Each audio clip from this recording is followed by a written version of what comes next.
Good morning guys. আজি ৰাতিপুৱা মই ভিডিঅ'টো আৰম্ভ কৰিছোঁ আমাৰ ফুলনি বাৰীখনৰ পৰা। আমাৰ বাৰীখনত দেখিছেনে ইমান ধুনীয়া ধুনীয়া ফুল লাগি আছে। তাৰপৰা এই ফুলবিলাকৰ নামবিলাক কিন্তু আমি নাজানো। এইজোপা দেখিছেনে জবা ফুল, ইমান ধুনীয়াকৈ ফুল লাগিছে, দেখিয়ে ভাল লাগে ঘৰৰ সন্মুখত এনেকৈ ফুল থাকিলে। আৰু তাৰপৰা এতিয়া মই দেখাবলৈ লৈছোঁ এজোপা গছ। এই গছজোপাত দেখিছেনে একেবাৰে পাত নাই। এই গছৰ ফলকেইটা দেখি আপোনালোকে কি বুলি ভাবিছে বাৰু কওকচোন। মই আপোনালোকক ইয়াৰ দৃশ্য আৰু এটা দেখাম। আমাৰ এই ফলবিধ খোৱা মানুহ একেবাৰে এইডোখৰত নাই। কাৰোবাক যদি লাগে ইয়াৰ পৰা নিবহি পাৰে। এয়া চক তলত একেবাৰে পৰি পৰি গেলি গৈছে।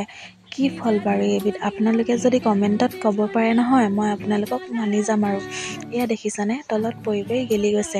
আৰু এই ফলবিধ মাছৰ লগতো খাব পাৰি। তাৰপৰা মই এতিয়া আহিলোঁ ৰাস্তালৈ। আপোনালোকে যদি মোৰ ভিডিঅ'বোৰ ভাল পায় মোৰ চেনেলটো ছাবস্ক্ৰাইব কৰিব। বাই বাই, নেক্সট ভিডিঅ'ত লগ পাম।